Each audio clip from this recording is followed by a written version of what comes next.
নমস্কার, আমি তৃষা।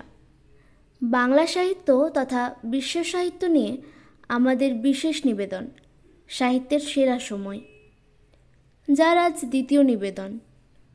আর আজ আমাদের নিবেদনে একটু অন্য স্বাদের গল্প। আজ শীর্ষেন্দু মুখোপাধ্যায় রচিত বরদাচরণের গল্প তাহলে। বরদাচরণ এমনই এক গোয়েন্দা যার তদন্তের পদ্ধতি একটু অন্যরকম। যে কোনো কাজে সগল না হোক, কিন্তু কাজের প্রতি নিষ্ঠা অসামান্য। আজ তারই একটি নিবেদন। আশা করি আপনাদের ভালো লাগবে। এই প্রথম শীর্ষেন্দু মুখোপাধ্যায়ের কোনো গল্প নিয়ে কাজ করবার সাহস দেখাচ্ছি। ভুল ত্রুটি মার্জনা করবেন আশা করে নিচ্ছি। আজকের গল্প পাঠ করছে অনুভব মুখার্জি, বরদাচরণের ভূমিকায় শুভায়ন মুখার্জি। গল্পের সূত্রধর আমি তৃষা, সূত্র রচনা দিদিপ্রিয়া রায়।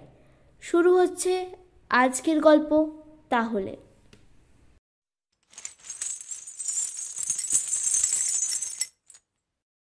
গোয়েন্দা বরদাচরণ ভাগ্নে কঞ্চির ঘাড়ে ভর দিয়ে প্রকাণ্ড আলমারিটার মাথা থেকে ঝুল আর ধুলো মেখে এবং কাঁধে একটা টিকটিকি সমেত নিচে নেমে এসে গম্ভীর মুখে বললেন,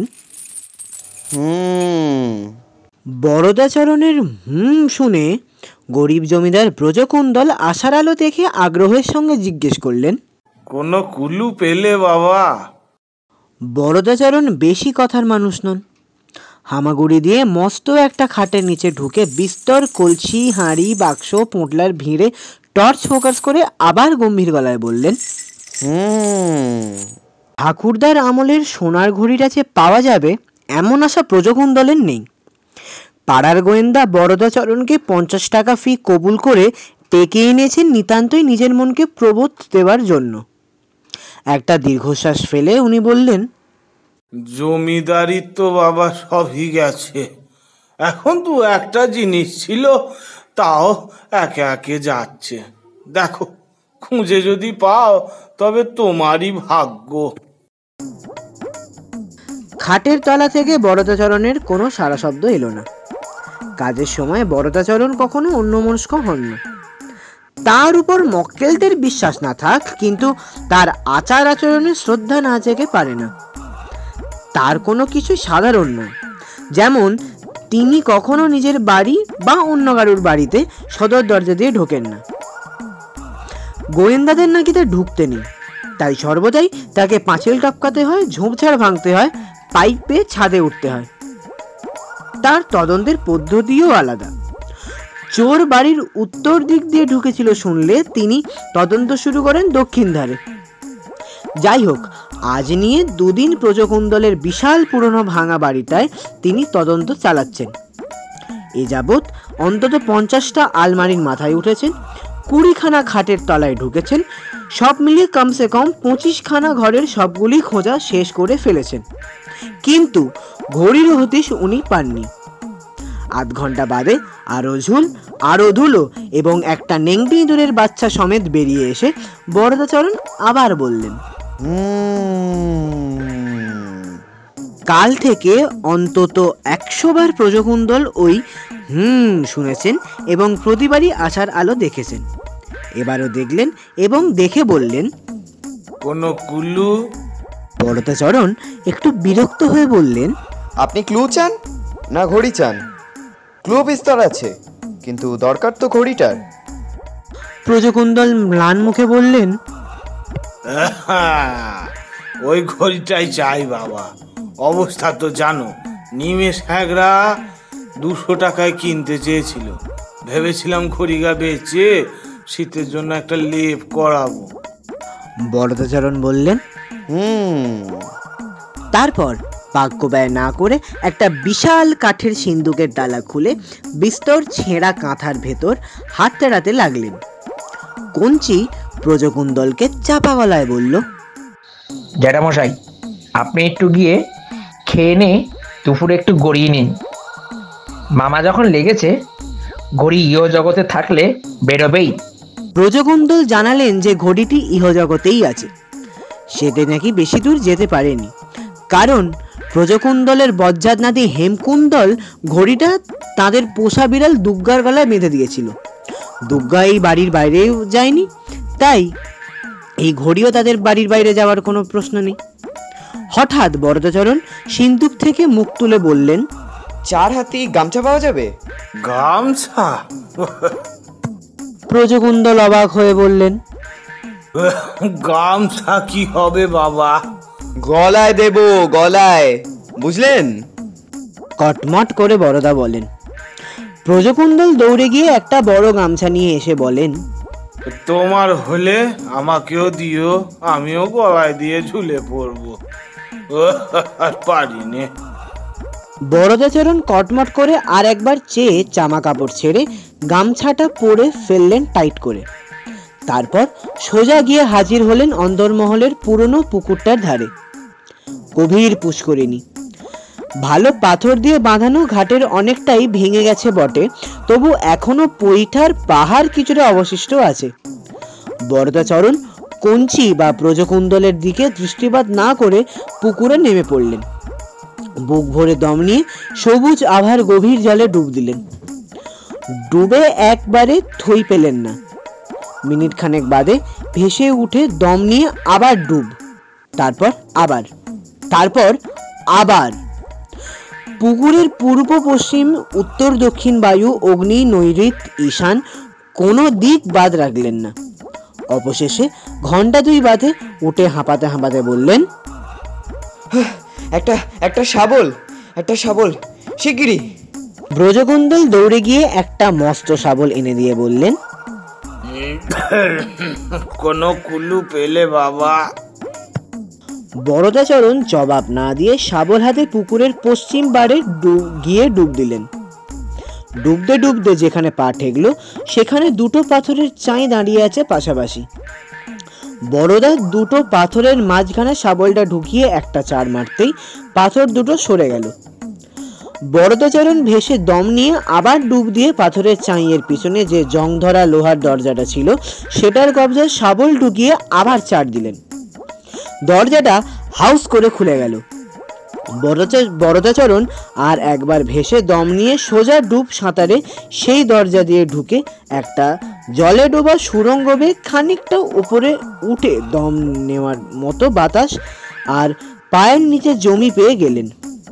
খুবই অন্ধকার। শাবলটা দিয়ে চারদিকে দেখতে দেখতে এগিয়ে যেতে লাগলেন। সামনে একটা কাঠের দরজা, বেশ পুরু কাঠ। দরজায় মস্ত তালা ঝুলছে, কিন্তু বরদাচরণের হাতে শাবল থাকতে দরজার সাধ্য কি তার গতিরোধ করে। 2 মিনিটের মাথায় পাতালে সেই ঘরে ঢুকে বরদাচরণ চারিদিকে হাতড়ে দেখলেন অন্তত 10-12টা লোহার সিন্দুক রয়েছে। বরদাচরণ আপন মনে বললেন, বরদাচরণের প্রাণের আশা সবাই যখন প্রায় ছেড়ে দিয়েছে, সেই সময় তিনি ভেসে উঠলেন পারে। বললেন, পাওয়া গেছে। ব্রজকুন্দল সাগ্রহে জিজ্ঞেস করেন, কি বাবা, ঘড়ি না কুলু? বরদাচরণ মাথা নেড়ে উত্তর দেন, না, ক্লুও না, ঘড়িও না। যা পেয়েছি তাতে আমিও খুশি না। তবু লোকজন ডেকে পুকুরের জলটা ছেঁচে ফেলুন, কাউকে কিচ্ছু বলতে যাবেন না, বুঝলেন?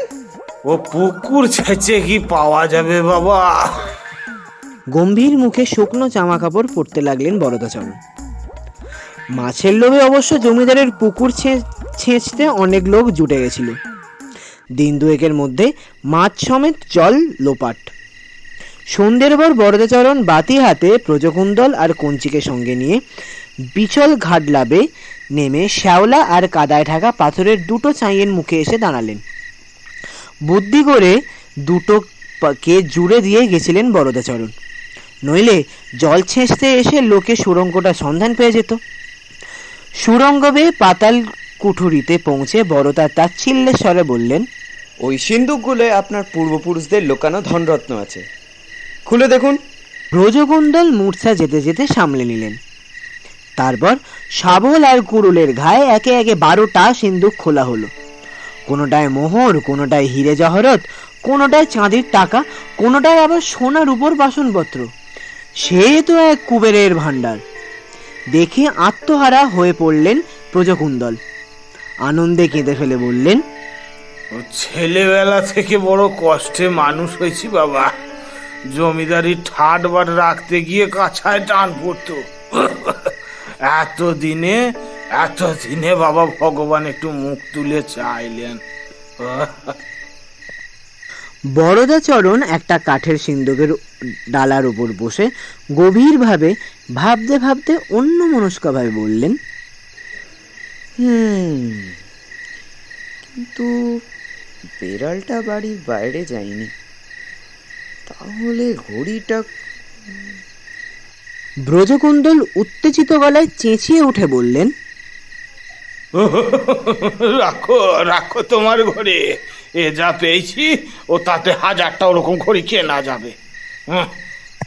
বরদাচরণ কটমট করে ব্রজকুণ্ডলের দিকে একবার চাইলেন, তারপর আবার গভীর ভাবনায় ডুবে গিয়ে আপন মনে বললেন, শেষবারের মতো বিড়ালটাকে দেখা গিয়েছিল পুকুরের ধারে, তার আগে ভাঙা নহবতখানার ছাদে, কিন্তু সেখানেও ঘড়ি নেই। তাহলে ও সব ভেবো না বাবা, আমি তোমাকে 10 লাখ টাকা দেব।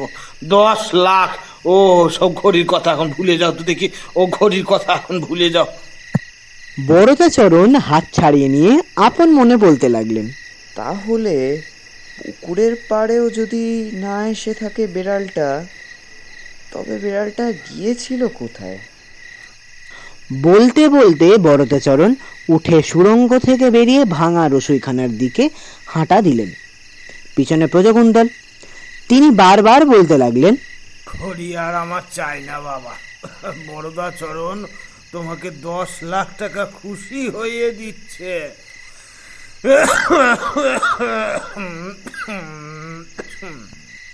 বরদাচরণ আপন মনে বললেন, আমার ফি 100 টাকা, তাও ঘড়িটা পেলে? কিন্তু এ টাকায় যে লাখ ঘড়ি কেনা যায় বাবা। বরদাচরণ ঠোঁট উল্টে বললেন, ওসব মোহর হিরে সোনা এই তদন্তে অবান্তর, ওসব নিয়ে মাথা কামাবার সময় নেই আমার। বলে আপন মনে বরদাচরণ বিড়বিড় করতে করতে ঘুরে বেড়াতে থাকেন। বেড়ালটা আর ঘড়িটা দুটোই এক সূত্রে বাঁধা। বেড়ালটা বাঁধা ওটা বাড়ির বাইরে না গেলেও ঘড়িটাও অস্বাভাবিক অবস্থায় যাওয়ার কথা নয়। তাহলে শেষ হলো আজকের গল্প। তাহলে যদি গল্পটা আপনাদের ভালো লেগে থাকে অবশ্যই লাইক, কমেন্ট আর শেয়ার করবেন। গোয়েন্দা বরদাচরণের ভূমিকায় শুভায়ন মুখার্জি, কঞ্চির চরিত্রে কৌস্তব চ্যাটার্জি, জমিদার ব্রজকুণ্ডল শুভ্র পাল, গল্প পাঠ ও পর্ব পরিচালনা অনুভব মুখার্জি, গল্পের সূত্রধর আমি তৃষা বারিক। কাহিনী সূত্র রচনা দিতিপ্রিয়া রায়, প্রচ্ছদ সোনামণি সাহা, সহযোগিতায় ঐশী ভট্টাচার্য, সহকারী সংঘমিত্রা তালুকদার।